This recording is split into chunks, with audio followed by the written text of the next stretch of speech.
കാരണം ഞാനൊരു ഡിവോഷണലായിട്ടുള്ള അത്രയ്ക്കും പെർഫെക്റ്റ് ആയിട്ടുള്ള ആളൊന്നുമല്ല. പക്ഷേ എങ്ങനെയോ ഒരു വീഡിയോ വന്നു, എനിക്കത് കാണാൻ തോന്നി, ഞാനത് കണ്ടു. പിന്നെ ഇതിനെപ്പറ്റി ഗൂഗിളിലെല്ലാം നോക്കി. അങ്ങനെയാണ് എനിക്ക് കൃപാസനത്തെപ്പറ്റി കൂടുതൽ അറിയാനായിട്ട് സാധിച്ചത്. അങ്ങനെ ഞാൻ ഓൺലൈൻ ഉടമ്പടി എടുത്തു.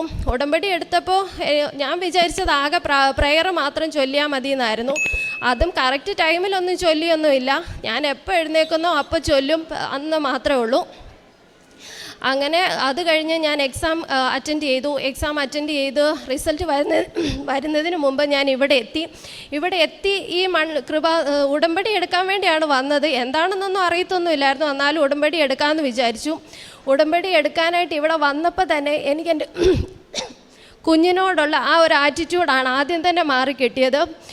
എനിക്കറിയില്ല, ഞാൻ അതിനെപ്പറ്റി പ്രാർത്ഥിച്ചൊന്നുമില്ല. ഇവിടെ വന്നപ്പം തന്നെ എൻ്റെ ആ ഒരു നെഗറ്റീവാണ് എനിക്ക് ആദ്യം തന്നെ മാറിക്കിട്ടിയത്.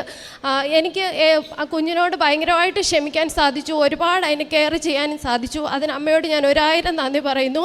ഞാനിവിടെ വന്നു, റിസൾട്ട് അറിയുന്നതിന് മുമ്പാണ് വന്നത്. അപ്പോൾ അച്ഛനെ കാണാൻ പറ്റുമെന്നാണ് ഞാൻ വിചാരിച്ചത്. അപ്പോൾ പറഞ്ഞു എക്സാം കഴിഞ്ഞതുകൊണ്ട് കാണാൻ പറ്റില്ല എന്ന് പറഞ്ഞു. ഞാൻ ഉടമ്പടി എടുത്ത് തിരിച്ചു പോയി. റിസൾട്ട് വന്നപ്പോൾ എനിക്ക് അയർലൻഡ് സ്കോറുണ്ട്.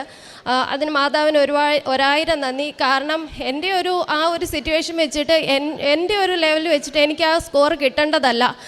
അന്നാണ് എനിക്ക് മനസ്സിലായത്. അച്ഛൻ പറയുന്നത് എപ്പോഴും not by merit but by grace എന്നുള്ള കാര്യം. അതെനിക്ക് 100% ഉറപ്പാണ്. എൻ്റെ കഴിവ് കൊണ്ടൊന്നും മാത്രമല്ല എന്നുള്ളത്. പിന്നെ അത് കഴിഞ്ഞിട്ട് അതിൻ്റെ പേപ്പർ വർക്ക്, എന്നെ സംബന്ധിച്ച് പേപ്പർ വർക്ക് ഒരു ബാലികാറാമല തന്നെയായിരുന്നു. അത്രയും തടസ്സങ്ങളുണ്ടായിരുന്നു. കുറച്ച് ഗ്യാപ്പ് വന്നു, കുറച്ച് രജിസ്ട്രേഷൻ ഇഷ്യൂസ് വന്നു. അതൊക്കെ ഭയങ്കരമായിട്ടും അയർലൻഡിൽ നോക്കുന്ന ഒരു കാര്യമായിരുന്നു. ഇവിടെ പ്രോസസ്സിങ് സ്റ്റാർട്ട് ചെയ്തവർക്കൊക്കെ അറിയാം, അയർലൻഡ് പേപ്പർ വർക്കിൻ്റെ കാര്യത്തിൽ ഭയങ്കര സ്ട്രിക്റ്റ് ആയിട്ടുള്ള ഒരു കൺട്രിയാണ്. അവരെനിക്ക് എപ്പോഴും കൊയറി വയ്ക്കാൻ തുടങ്ങി. സാധാരണ ആൾക്കാർക്ക് 2 ആഴ്ച കൊണ്ട് കിട്ടുന്ന കാര്യങ്ങൾ എനിക്കൊരു 4 മാസമായിട്ടും കിട്ടിയില്ല.